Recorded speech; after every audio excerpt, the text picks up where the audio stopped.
March 2021, Sebring, Florida. Daniel Vickers has been a real estate attorney for 19 years. He's handled hundreds of property transactions, ranch sales, commercial developments, estate transfers. The paperwork is usually routine, the kind of legal boilerplate that exists to satisfy bureaucratic requirements rather than serve any practical purpose. But the deed restriction on the Barrett Ranch is anything but routine. Quote, Ibao. Daniel reads the clause 3 times, trying to understand why anyone would attach such a restriction to prime Florida ranchland. The property is worth $12 million, 5,000 acres of pasture, wetlands, and oak hammocks in Highlands County. The northern 40 acres alone could be worth $500,000 if developed properly. But someone, in 1975, had decided that those 40 acres should never be touched. Daniel does what lawyers do. He investigates. He pulls the original deed, traces the chain of title, searches for any documentation that might explain the restriction. What he finds is a single notation in the county records, handwritten in faded ink. Quote 1. Except there's no cemetery on the property, no headstones, no markers, no indication that anyone has ever been buried there. The 40 acres is swampland, a marshy depression that floods during the wet season and never fully drains, home to alligators and water moccasins, and the kind of wilderness that swallows everything it touches. Daniel should let it go. The restriction doesn't affect the sale. The buyer has no interest in developing the northern parcel. There's no legal reason to dig deeper, but Daniel has never been able to ignore a mystery. And this mystery, he will discover, has teeth. The Barrett family had been ranching in Highlands County since 1923. They had come from Georgia, part of the Great Migration of cattlemen who discovered that Florida's open ranges could support herds year-round, without the brutal winters that plagued operations further north. Ezekiel Barrett, Daniel would later learn, had started with 200 acres and 50 head of scrub cattle, tough, rangy animals descended from Spanish stock that had roamed Florida since the conquistadors. By 1974, the Barrett operation had grown to 5,000 acres and 2,000 head of registered Brahman cattle. The family had survived the Depression, the wars, the boom and bust cycles of the Florida economy, building something that represented not just wealth, but identity. To be a Barrett was to be a cattleman. There was no separation between family and land. The operation was run by Cyrus Barrett, 65 years old, and still capable of working a 12-hour day in the Florida heat. Cyrus was not a typical rancher. Before turning to cattle, he had spent 30 years as a commercial alligator hunter, harvesting the giant reptiles from the swamps and marshes of central Florida for their hides and meat. It was dangerous work, the kind that killed careless men and maimed careful ones. But Cyrus had thrived in it, developing an intimate knowledge of Florida's wetlands that few people possessed. He knew which waterways connected to which, knew where the big gators nested, knew how to navigate the sawgrass prairies and cypress swamps that most Floridians considered impassable. He knew, most importantly, how things disappeared in the swamp, how the water and the wildlife and the endless cycle of growth and decay could erase evidence of human presence within weeks. When the alligator hunting industry collapsed in the 1960s due to overharvesting and new regulations, Cyrus had transitioned to cattle ranching, but he never lost his swamp skills. Never forgot the lessons that 3 decades of hunting had taught him. Those skills would prove useful in 1974. His sons had grown up in the ranching business. Earl, the eldest at 40, managed the breeding program, selecting bulls, tracking bloodlines, maintaining the genetic quality that made Barrett cattle valuable. He was methodical, patient, the kind of man who thought in generations rather than seasons. Luther, 35, handled the day-to-day operations, feeding schedules, pasture rotation, the endless maintenance that kept a large ranch functioning. He was practical, hard-working, more comfortable with cattle than with people. Jasper, the youngest at 30, managed sales and logistics, coordinating with buyers, arranging transport, handling the business relationships that converted cattle into cash. He was the most educated of the brothers, had attended the University of Florida for 2 years before returning to the ranch, and brought a modern perspective to an operation that sometimes resisted change. Rounding out the family operation were Boone Crockett, Cyrus's son-in-law, 38 years old, married to Cyrus's daughter Della, and Wade Barrett, Earl's son, just 20 years old, but already proving himself as capable as any of the older generation. 6 men, 3 generations, 5,000 acres, and a way of life that was about to be threatened. The theft happened on the night of September 14th, 1974. Luther discovered it at dawn when he drove out to the north pasture to check on a group of pregnant heifers that were due to calve within the week. The pasture was empty, not just the heifers, 80 head total, including some of the most valuable breeding stock in the Barrett herd, gone. The fence had been cut in 3 places, the wire peeled back to create gaps wide enough for cattle to pass through. Tire tracks in the soft ground showed where trucks had been positioned, where loading ramps had been set up, where an organized operation had systematically stripped the pasture of everything it contained. The hay truck was missing too. The Barrett operation used 3 international harvester trucks to transport hay from their storage barns to the various pastures scattered across the property. One of those trucks, loaded with 400 bales of hay worth approximately $8,000, had been parked near the north pasture the previous evening. It was gone now, along with the cattle it had presumably been used to lure. Luther drove back to the main house at speeds that threatened to destroy his truck's suspension. "Someone hit us," he announced to his father and brothers, gathered for the breakfast that preceded every working day. North pasture. They took everything, 80 head, including the Brahman heifers. Cyrus set down his coffee cup with a deliberate motion that his sons recognized as dangerous calm. "How much? The cattle alone? Maybe $120,000. Some of those heifers were bred to our champion bull. Their calves would have been worth $2,000 each." Luther's voice was tight with controlled fury. Quote 6. Quote 7. Cyrus performed the calculation automatically, decades of ranching reducing catastrophe to arithmetic. Quote 8. Quote 9. Earl said. Quote 10. Quote 11. Cyrus's voice carried a contempt that surprised his sons.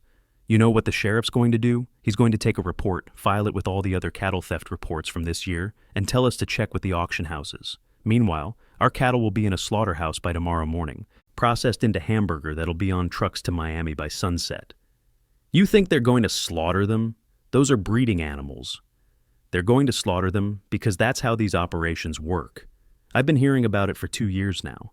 Organized rings hitting ranches all over Central Florida, stealing cattle, running them through illegal processing facilities, selling the meat on the black market. They don't care about breeding value. They care about pounds of beef." "How do you know so much about it?" "Because I've been paying attention, because ranchers talk and I listen."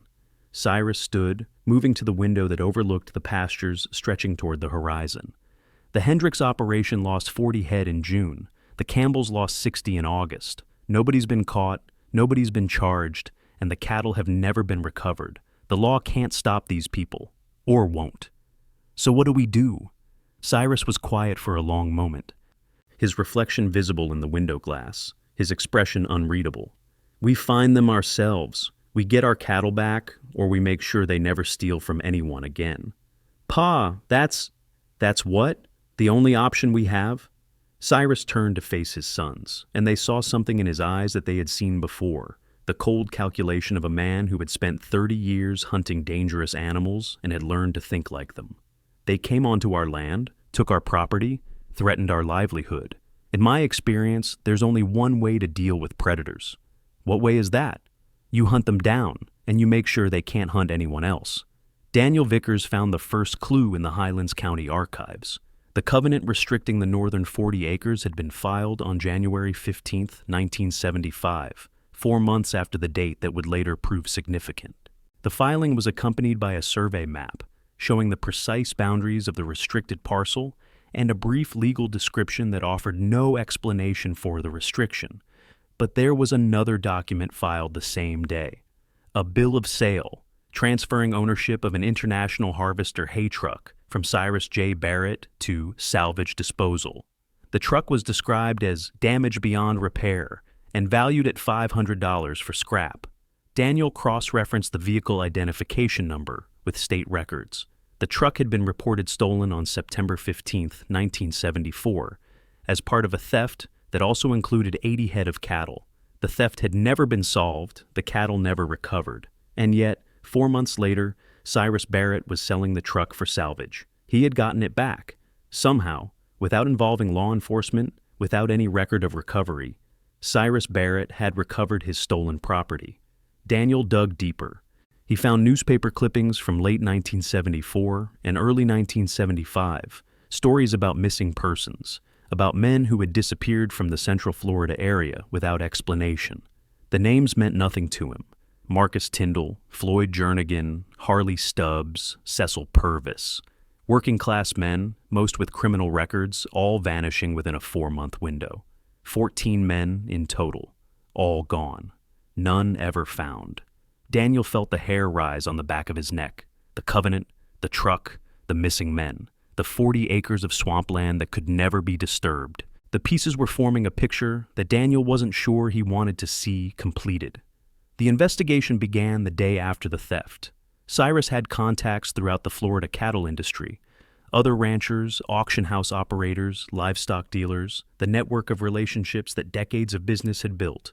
He started making calls, asking questions, gathering information that moved through channels the sheriff's department couldn't access. What he learned confirmed his suspicions. The theft ring had been operating for at least 2 years, hitting ranches across a 5-county region. They targeted operations like the Barretts, large enough to have valuable stock, remote enough that theft could go undetected overnight. They used their own trucks, their own crews, their own network of illegal slaughterhouses that processed stolen cattle without asking questions. The operation was based in Miami, run by a man named Victor Salcedo. Salcedo had connections to the Cuban exile community that had transformed South Florida since the Revolution.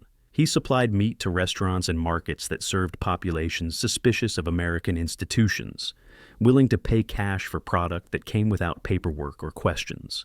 It was a profitable business, built on the losses of ranchers who had no recourse through legal channels. Quote, 27. Cyrus reported to his family during a meeting that evening. Quote, 28. Quote, 29. Earl asked. Quote, 30. Cyrus's eyes swept across his sons. We start with the supply chain, find out who's selling them trucks, who's providing fuel, who's fencing the meat in Miami. We follow the money until it leads us to Salcedo. And when we find him, we have a conversation about property rights, about what happens to people who steal from the Barrett family. Cyrus's voice was flat, matter of fact. Quote, 34. Quote, 35. Quote, 36. Cyrus stood, signaling that the discussion was over. Quote, 37. Quote, 38. Quote, 39. The tracking began the next morning. Cyrus had spent decades reading sign in the Florida wilderness, the subtle marks that revealed where animals had passed, what they had done, where they were going. Reading human sign was different, but not fundamentally so. The same principles applied. Observe everything. Assume nothing. Let the evidence tell its story. The tire tracks at the theft site told him that 3 trucks had been used, 2 cattle haulers and his own hay truck. The loading had been organized, professional, completed in perhaps 2 hours. The thieves had known exactly what they were doing, but they had made mistakes. A cigarette butt discarded near the cut fence. A receipt from a gas station in Okeechobee, dropped in the grass and overlooked. A partial boot print in mud that had dried before the morning dew could erase it. Small things, insignificant things, to anyone who didn't know how to read them. Cyrus collected everything, cataloging evidence that would never be presented in any courtroom, but might prove useful nonetheless. The gas station receipt was the most promising lead. The purchase was small, $15 worth of diesel and a pack of cigarettes, but the receipt included a timestamp, 2:47 a.m. on September 14th.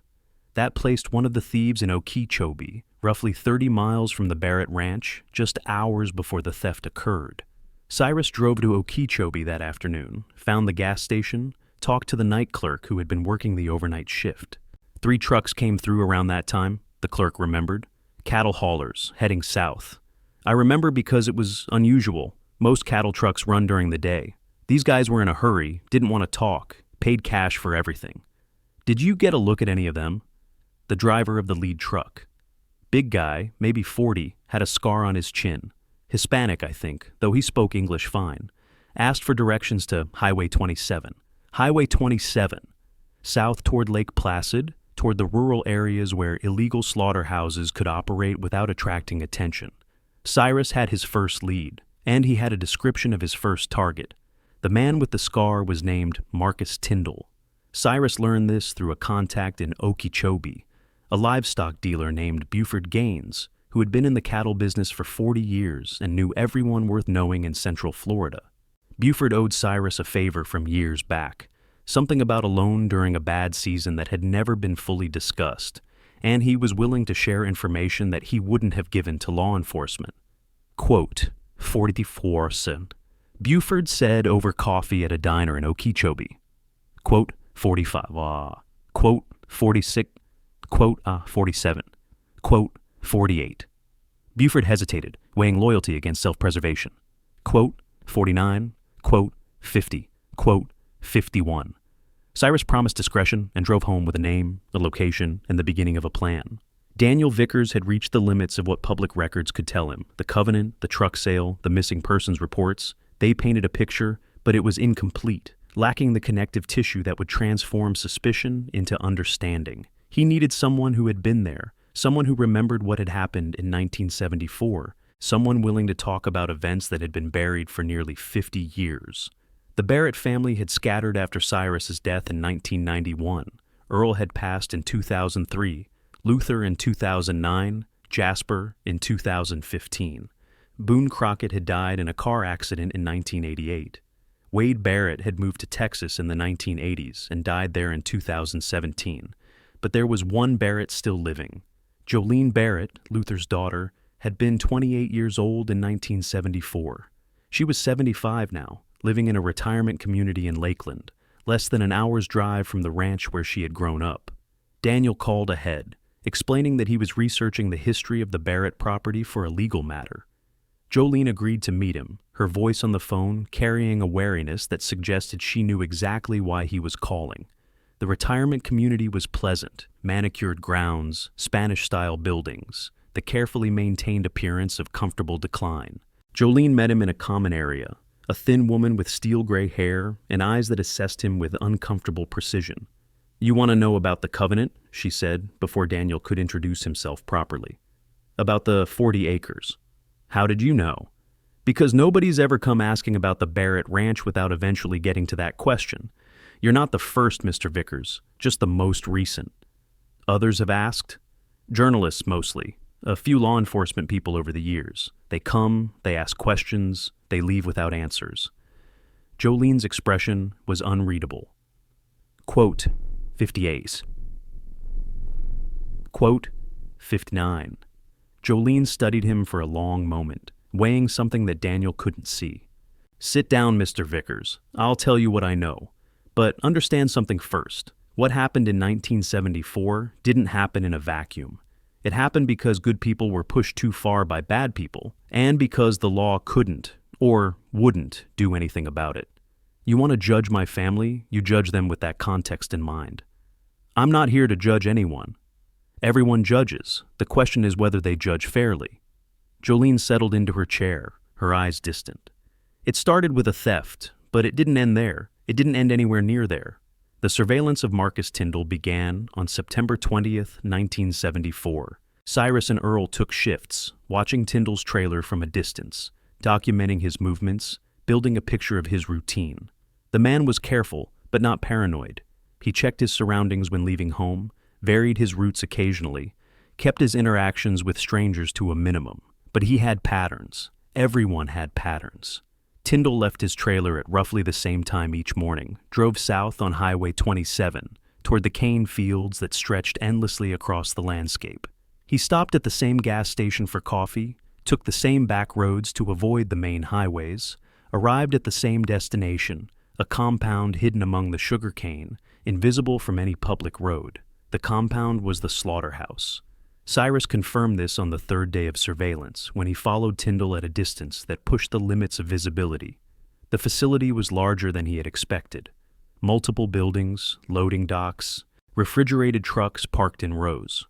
A legitimate operation would have had signage, would have been registered with state inspectors, would have appeared on maps and business directories. This place had none of those things. It was a ghost, a very profitable ghost. Quote, 64. Cyrus reported to his family that evening. Quote, 65. Quote, 66, Senator Luther asked. Quote, 67. Cyrus spread a hand-drawn map across the kitchen table.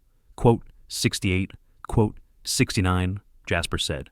Quote, 70. Quote, 71. Quote, 72. Cyrus's expression didn't change.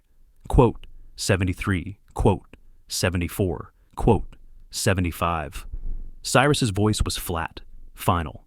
I'm not asking permission. I'm asking for help. If you're not willing to give it, I'll do this alone. The silence stretched for a long moment. It was Wade who broke it, 20 years old, the youngest of them, the one who should have had the most to lose. I'm with you, Grandpa. Tell me what you need. One by one, the others nodded. Earl, Luther, Jasper, Boone. The hunt had begun. They started with the drivers, Jolene said, her voice carrying the weight of memories that had never faded. The men who transported the stolen cattle, who moved the trucks, who made the operation possible. My grandfather figured they were the easiest targets, men who worked alone, who traveled predictable routes, who wouldn't be missed immediately. How many drivers were there? 4, according to what my father told me. They took them over a period of about 3 weeks, one at a time. Each one was questioned about the operation, who was involved, where the money went, who gave the orders. Then they... Jolene paused, her expression troubled. Then they did what they felt they had to do. They killed them. They executed them. There's a difference, at least in my grandfather's mind. These weren't random murders. They were punishments for specific crimes, carried out after what my grandfather called judgment. He believed he was doing justice, not committing murder. The law might see it differently. The law had its chance to see it. The law did nothing. My grandfather filled the vacuum. Jolene's eyes met Daniel's. You can disagree with his methods. I've spent 50 years disagreeing with them myself, but you can't deny that he had reason.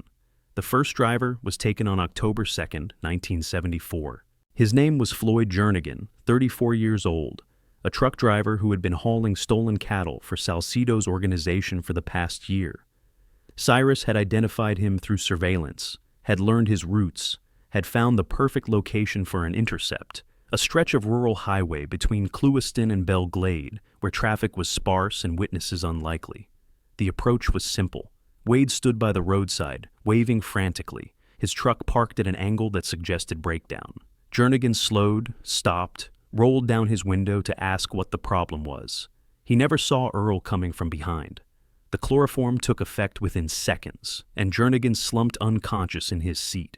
They loaded him into the back of the Barrett truck, covered him with tarps, drove the 15 miles to a location Cyrus had prepared in advance, an abandoned fishing camp on the edge of the Kissimmee River, isolated and forgotten. The interrogation lasted 4 hours. Cyrus was patient, methodical, drawing on instincts that hunting had honed over 3 decades. He didn't need to resort to violence. The threat was sufficient, especially when Jernigan understood that no one was coming to help him, that his fate was entirely in the hands of men he had helped victimize. Jernigan talked. He provided names, the other drivers, the handlers at the slaughterhouse, the lieutenants who reported to Salcedo.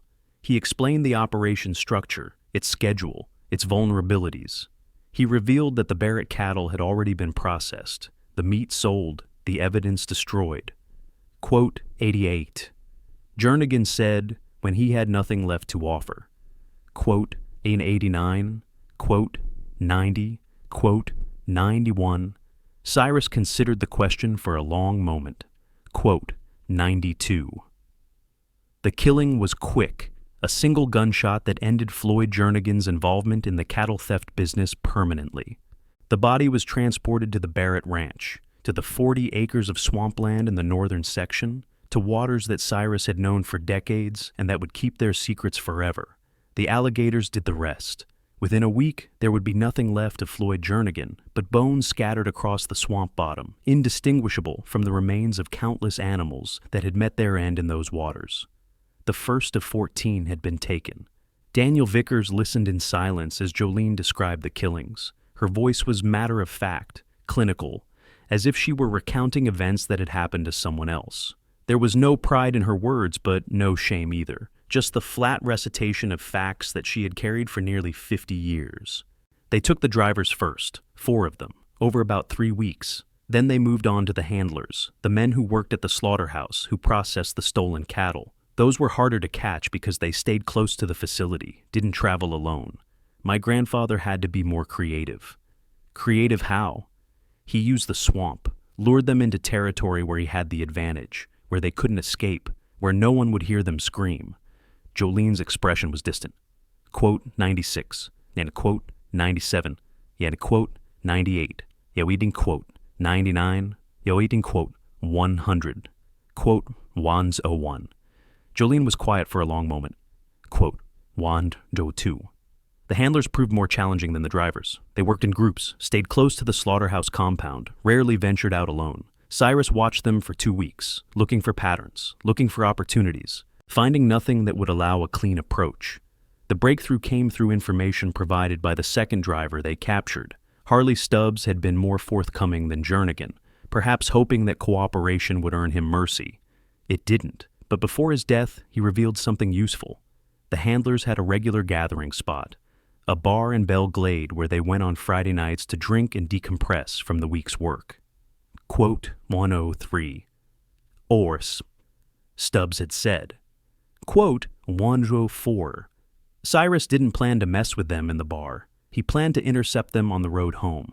The operation happened on October 25th, 1974. Cyrus, Earl, and Luther positioned themselves along the route between Belle Glade and the slaughterhouse, waiting for the handlers to leave the bar. Wade and Jasper provided backup, ready to close off escape routes if anything went wrong. The handlers left in 2 groups, staggering their departures by about 30 minutes. The first group, 3 men in a single truck, was allowed to pass. The second group, 2 men in separate vehicles, was the target. The lead vehicle was stopped using the same breakdown ruse that had worked on Jernigan. The driver, a man named Cecil Purvis, pulled over to help and found himself staring down the barrel of Earl's shotgun. Purvis complied, too shocked to resist. By the time the second vehicle arrived, Purvis was already bound and gagged in the back of the Barrett truck, and the same trap was waiting for his companion. 2 handlers captured within 5 minutes without a shot being fired. The interrogations that followed provided more names, more details, more confirmation that the Barrett operation was just one of dozens that Salcedo's organization had victimized. The handlers knew less about the overall structure than the drivers had, but they knew enough. They knew the names of Salcedo's lieutenants, knew where the money went, knew how the organization protected itself from law enforcement. Cecil Purvis and his companion joined Floyd Jernigan in the swamp that same night. The alligators fed well that autumn, Jolene said. Quote 1107. Thysings quote 108. Quote 109. Jolene's voice softened. He never talked about it directly, not until the very end, but I could see it in him, the weight of what they'd done. Did he ever express regret? Once, about a year before he died. We were sitting on his porch, watching the sun go down over the pastures, and he said something I've never forgotten. He said, "We did what we thought was right, but right and wrong aren't as simple as I used to believe. The men we killed, they weren't good men, but killing them didn't make us good either. It just made us different, changed us into something we hadn't been before." What did you say? I didn't say anything. What could I say? He was my father. I loved him, but I couldn't absolve him of what he'd done, and he wasn't asking me to. He was just acknowledging it, admitting that the line between justice and murder is thinner than anyone wants to believe. By mid-November, 10 men had been taken. The operation was becoming known, at least within certain circles. Salcedo's organization was panicking. Men were disappearing. The workforce was decimated.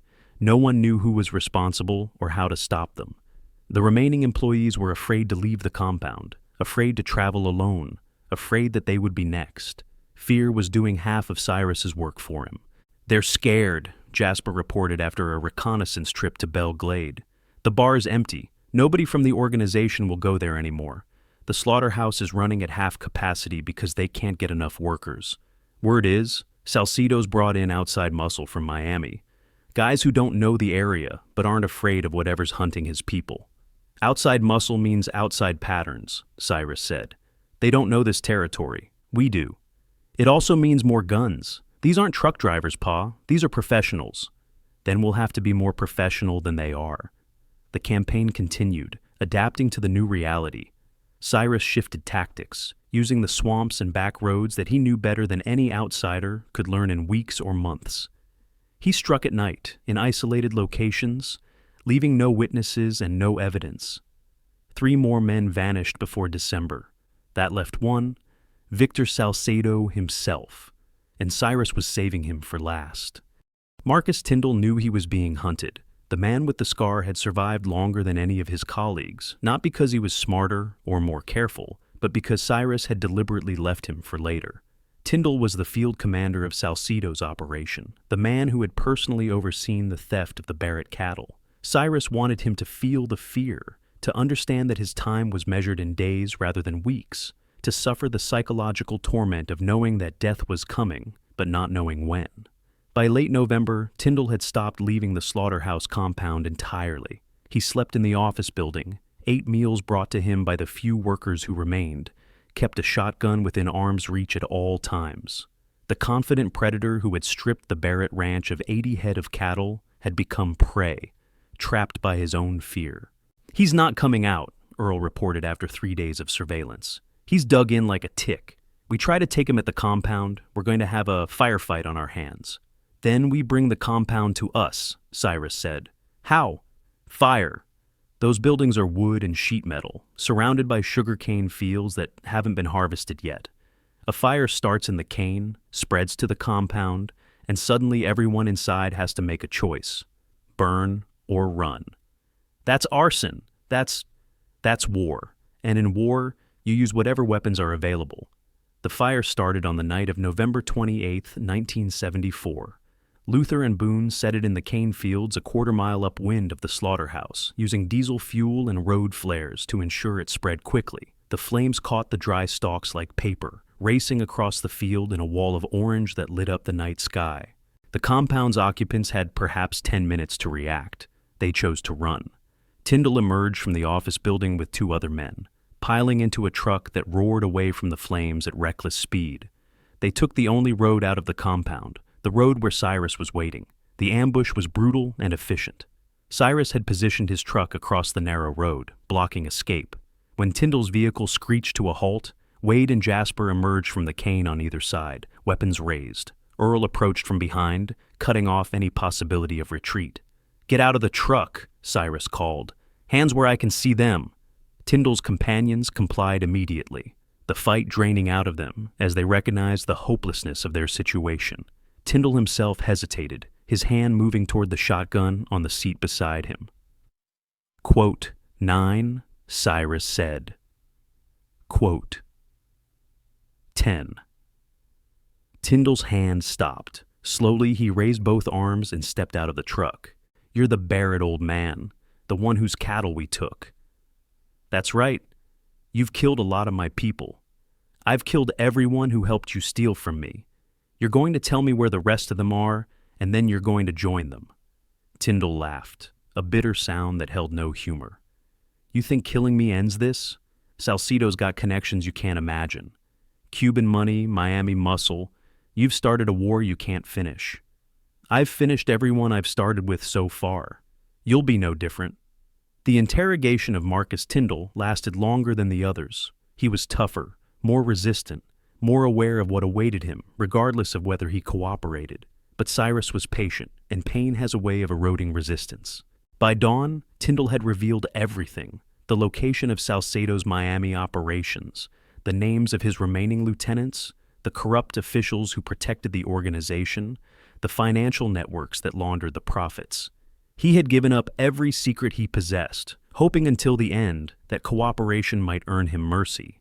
It didn't. Marcus Tyndall and his 2 companions were transported to the swamp that same morning. The alligators, grown fat on the autumn's harvest, were waiting. 12 down, 2 to go. Daniel Vickers had been listening for over 2 hours. The retirement community common room had emptied as Jolene spoke, other residents drifting away to lunch or afternoon activities. Only Daniel remained, his recorder running, his notebook filled with details that painted a picture of systematic violence that defied easy categorization. Quote, "That's 17. He said when Jolene paused for water. Quote 18, quote 19, Quote 20, quote 21. Jolene's voice carried no pride, only acknowledgement. He planned everything, Mr. Vickers. Every capture, every interrogation, every disposal. Nothing was left to chance. Except for you. You're still here. You're telling me everything. I'm 75 years old. Everyone who participated in what happened is dead. The statute of limitations on most of these crimes expired decades ago, and the ones that didn't, well, you can't prosecute the dead. Jolene met his eyes. I'm telling you because the truth deserves to survive, even when it's ugly. Because someone should know what happened and why. And because I've carried this weight for 50 years, and I'm tired. What happened to Salcedo? You said there were 2 left, Tyndall and one other. Salcedo was the last. My grandfather saved him for January, after the holidays. He wanted Salcedo to spend Christmas knowing that everyone he'd built, everyone he'd employed, everyone he'd trusted was gone. He wanted him to feel alone before he felt death. Victor Salcedo had retreated to Miami. The destruction of the slaughterhouse compound, combined with the systematic elimination of his workforce, had convinced him that Central Florida was no longer safe. He abandoned the cattle theft operation entirely, retreating to his base of operations in Little Havana, where he believed his connections would protect him. He was wrong. Cyrus had contacts in Miami, men he had known during his alligator hunting days, when hides were sold to dealers in the city and relationships were built that transcended simple commerce. These contacts provided information about Salcedo's whereabouts, his routines, the security measures he employed. Jasper reported after a reconnaissance trip in mid-December. Quote 29, quote 30, Earl said. Quote 31, quote 32, Cyrus said. Quote 33, quote 34, quote 35, quote 36.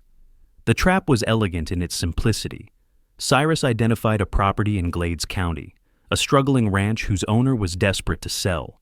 Through intermediaries, he arranged for word to reach Salcedo that the property was available at a fraction of its value, that the owner was willing to work with buyers who could pay cash and close quickly. Salcedo took the bait. A meeting was arranged for January 8, 1975, at the ranch property. Salcedo would come with 2 associates to inspect the land and negotiate terms. He would be in rural Florida, away from his Miami protection, vulnerable in ways he hadn't been for months. He would be walking into an ambush. My grandfather insisted on handling Salcedo personally, Jolene said. This was the man who had ordered the theft, who had built the organization, who had victimized dozens of families like ours. My grandfather felt that justice, his version of justice, required him to be the one who delivered it. What happened at the meeting? Salcedo arrived at the ranch around 2 p.m. He brought 2 men with him, both armed, both experienced. But the Barrett family was waiting, all 6 of them, positioned around the property, ready for whatever happened. There was a confrontation, brief. Salcedo's men tried to draw their weapons when they realized it was a trap. They didn't get the chance. My Uncle Earl and my father handled them before they could fire a shot. That left Salcedo alone, facing my grandfather. Did they talk? They did. My grandfather wanted Salcedo to understand why he was dying, wanted him to know that this wasn't random violence, but consequence. He told Salcedo about the cattle, about the hay truck, about the $135,000 that had been stolen from our family.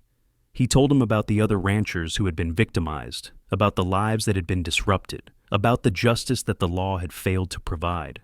What did Salcedo say? He offered money, $500,000 he claimed, in accounts that he could access. He promised to leave Florida, to never return, to spend the rest of his life somewhere far away. He begged, eventually. They all did, at the end. But your grandfather refused. My grandfather had buried 13 men in that swamp. He wasn't going to let the 14th walk away. Jolene's voice was heavy, with decades of contemplation. Quote 49. The burial of Victor Salcedo completed the Barrett family's campaign of vengeance. 14 men, drivers, handlers, guards, lieutenants, and the leader himself, had been eliminated over the course of 4 months. The theft ring that had terrorized Central Florida ranchers was destroyed, its infrastructure burned, its workforce scattered or dead. And no one outside the Barrett family knew what had happened. The disappearances were noted, of course.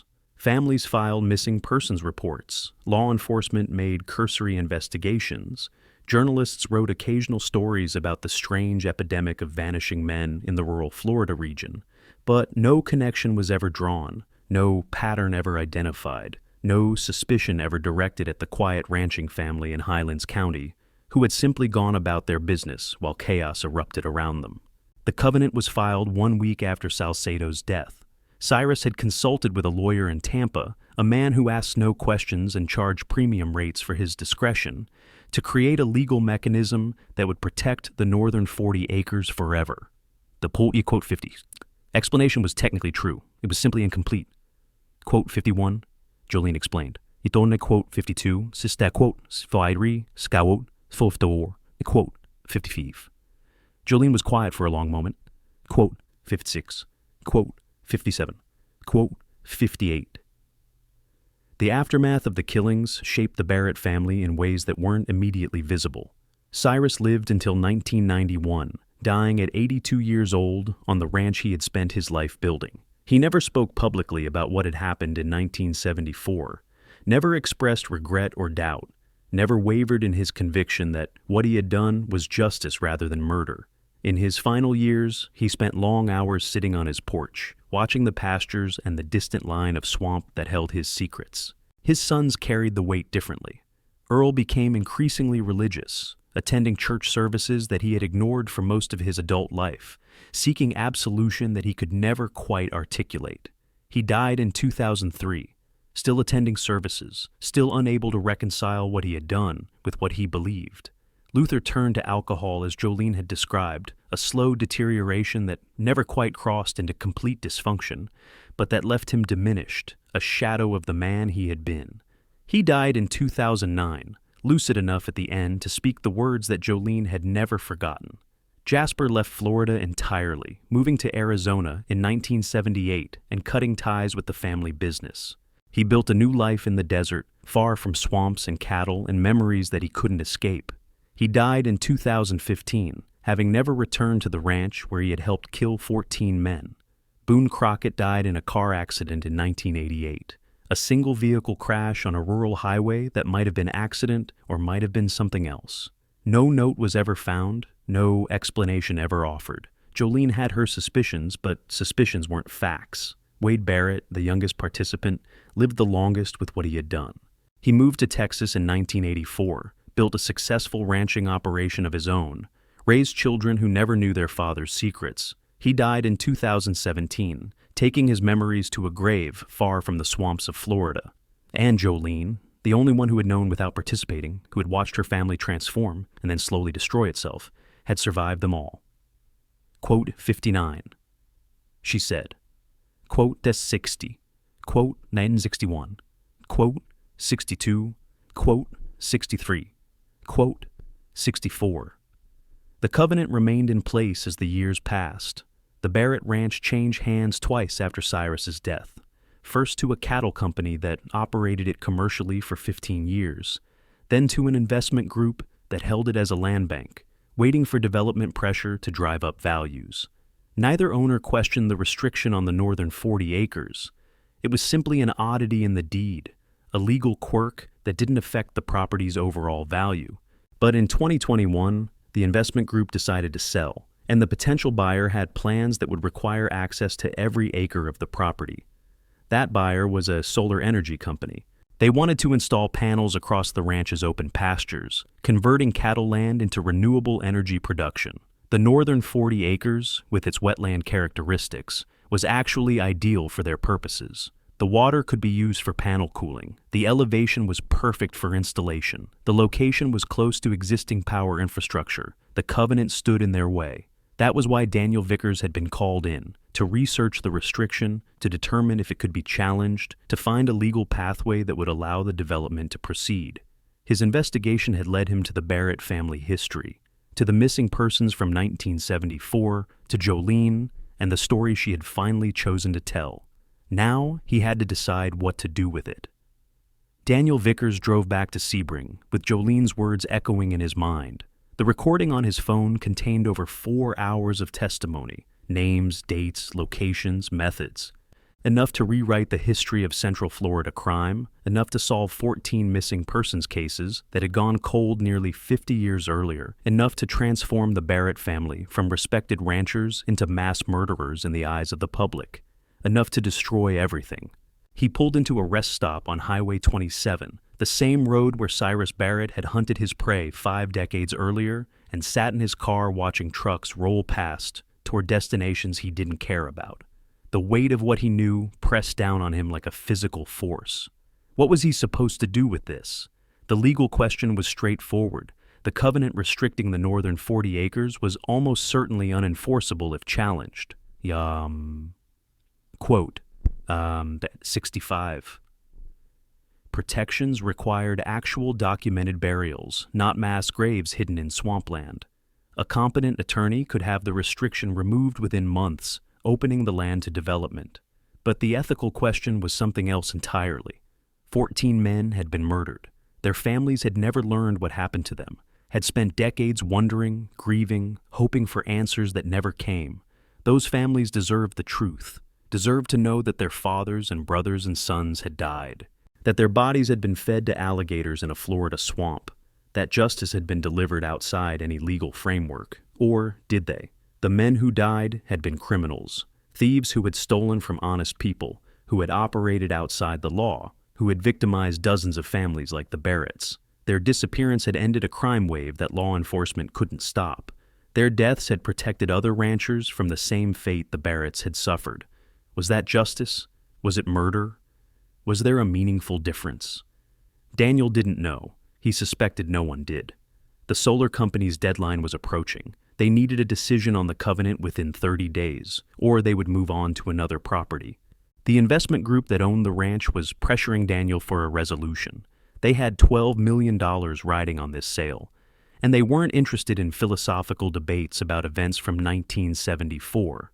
Daniel requested an extension. He needed time to think, to research, to understand the full implications of what Jolene had told him. He started with the victims. The names on Elmer Barrett's list, the list that had never been written down, but that Jolene had recited from memory, corresponded to missing persons reports from 1974 and 1975. Daniel tracked down the files, most of which had been digitized and stored in state archives, forgotten by everyone, except the algorithms that maintained them. Floyd Jernigan, 34 years old, truck driver, reported missing. October 5th, 1974. Survived by a wife and 2 children, Harley Stubbs. 29 years old, laborer, reported missing. October 12th, 1974. No known family. Cecil Purvis, 41 years old, equipment operator, reported missing. October 28th, 1974. Survived by 3 children and an ex-wife, Marcus Tyndall, 43 years old, described in reports as a ranch foreman, reported missing December 3rd, 1974. Survived by a mother in Georgia, Victor Salcedo, 52 years old, businessman. Reported missing January 15th, 1975. Survived by a wife and 4 children in Miami. 14 names, 14 lives, 14 families who had never received answers. Daniel found contact information for some of the descendants, children who were now in their 60s and 70s, grandchildren who had grown up with stories of grandfathers they never knew. He didn't call them, not yet. He wasn't sure he ever would. Instead, he drove back to the Barrett Ranch. The northern 40 acres looked different now that Daniel knew what lay beneath. He parked at the edge of the restricted area and walked along the boundary, studying the landscape with new eyes. The swamp was exactly as Jolene had described, a marshy depression that flooded during wet season, thick with sawgrass and cypress, home to wildlife that had no concept of the secrets hidden in the water below. Alligators sunned themselves on logs near the shore. Water birds stalked through the shallows, hunting for fish. The ecosystem was thriving, indifferent to the human remains that had nourished it 50 years earlier. Daniel tried to imagine what it had been like. The trucks arriving at night, loaded with bound and terrified men. The march through the darkness to the water's edge. The gunshots. Or had there been gunshots? Jolene hadn't specified, Maybe some of them had gone into the water alive, had drowned while alligators circled, had experienced a death more terrible than anything Daniel could comprehend. He pushed the thought away. It didn't help. What helped was understanding why. The Barretts hadn't been monsters. They had been ordinary people, ranchers, family men, churchgoers, who had been pushed past the point where civilized behavior seemed adequate. They had lost $135,000 to criminals that the law couldn't catch. They had faced bankruptcy, the destruction of 4 generations of work, the collapse of everything their ancestors had built, and they had decided that justice mattered more than law. Was that wrong? Daniel's legal training said yes. Due process, equal protection, the rule of law, all the principles that separated civilization from barbarism. But his human instinct whispered something different. The men who died had been predators. They had victimized innocent people for profit. The system designed to stop them had failed. What were the Barretts supposed to do? Accept their losses? Watch their life's work disappear while the men responsible walked free? Daniel didn't have an answer. He wasn't sure there was one. The decision came 3 weeks later. Daniel had spent the intervening time in research, contemplation, and 2 more conversations with Jolene that filled in details but didn't change the fundamental picture. He had consulted with colleagues, hypothetically, about the legal issues involved. He had driven past the ranch a dozen times, watching the swamp, thinking about what lay beneath. In the end, he made a choice that satisfied no one, including himself. He filed a report with the investment group recommending that the covenant be left in place. His reasoning was technical. The family cemetery designation created potential liability issues that could complicate the sale, and the cost of resolving those issues exceeded the value of the restricted acreage. Better to sell the property with the covenant intact and let the buyer assume any future risk. The recommendation was accepted. The solar company agreed to modify their plans, working around the northern 40 acres rather than through them. The sale closed in July 2021 for $11.4 million, slightly less than the original asking price, but enough to satisfy everyone involved. The swamp remained undisturbed, but Daniel's decision didn't end there. He wrote a detailed account of everything Jolene had told him: the theft, the hunt, the killings, the burials. He included the names of the victims, the dates of their disappearances, the locations where they had been taken. He documented the Barrett family's motivations, their methods, their gradual destruction in the years that followed. He sealed the account in an envelope, placed it in a safe deposit box, and left instructions that it be opened upon his death. The truth would survive. It would just take time to emerge. Jolene Barrett received a letter from Daniel 2 weeks after the sale closed. It was brief, professional, exactly the kind of correspondence a lawyer would send to a witness who had provided useful information. It thanked her for her time, assured her that the covenant would remain in place, and wished her well in her remaining years. But there was a handwritten note at the bottom. Quote, 68.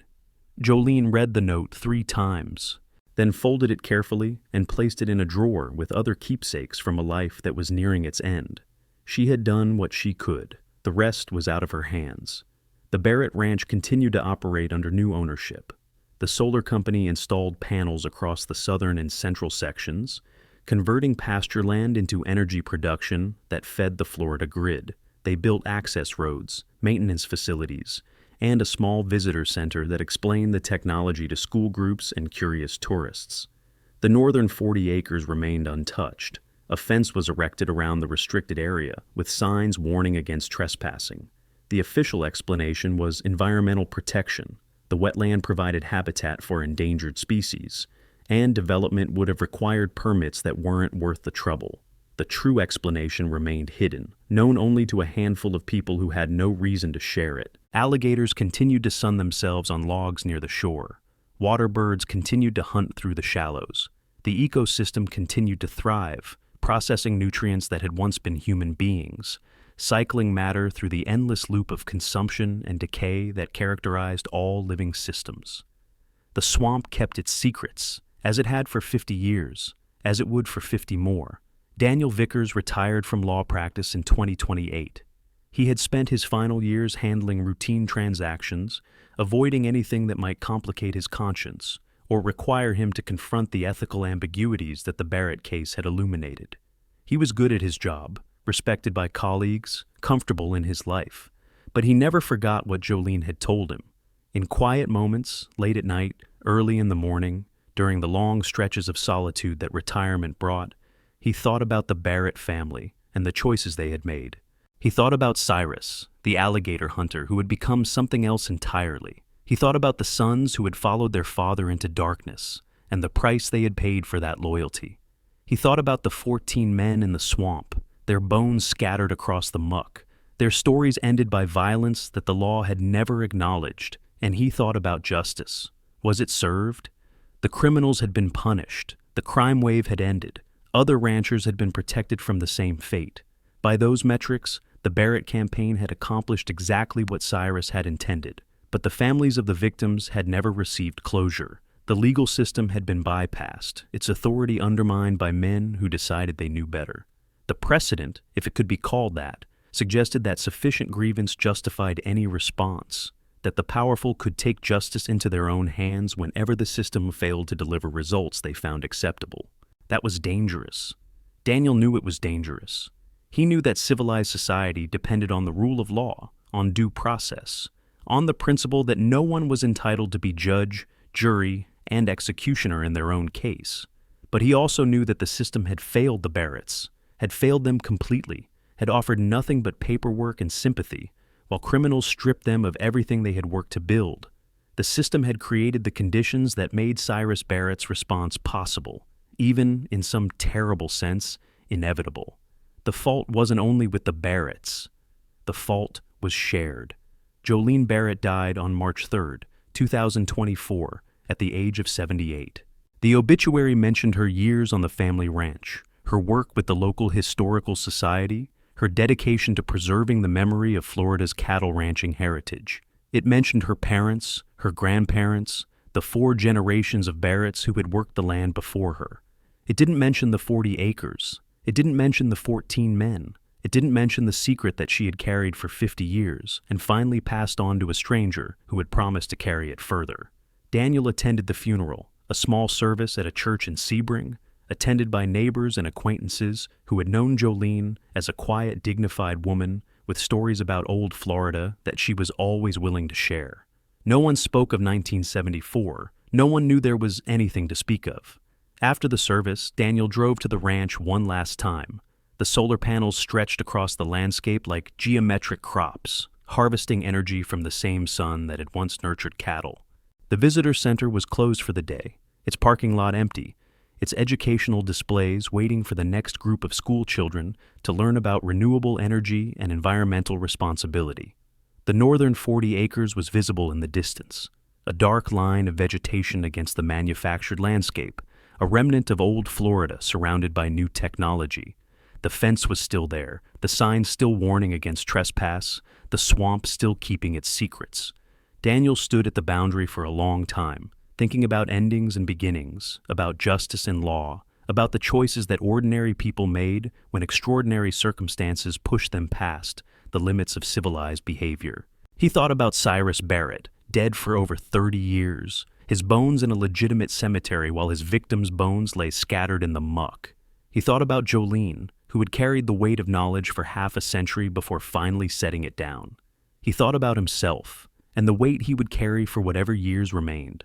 The sun was setting over the solar panels, painting the sky in shades of orange and red that reminded Daniel of fire, the fire that had consumed the slaughterhouse, that had driven Marcus Tyndall into the ambush where he died, that had marked the beginning of the end for Victor Salcedo's empire. Fire and water, violence and silence, justice and murder. The Barrett family had drawn no distinction between them. Neither, in the end, could Daniel. He turned away from the swamp and walked back to his car, leaving the 40 acres to their eternal rest. The truth would emerge eventually. His account in the safe deposit box would see to that. Future generations would learn what had happened here, would judge the Barretts by whatever standards prevailed in their time, would draw their own conclusions about the choices that had been made. But for now, the swamp kept its secrets, the alligators kept their silence, and the dead kept their peace, buried in water that would never give them up, protected by a covenant that a lawyer had chosen not to challenge, remembered only by a story that would wait for its proper time to be told.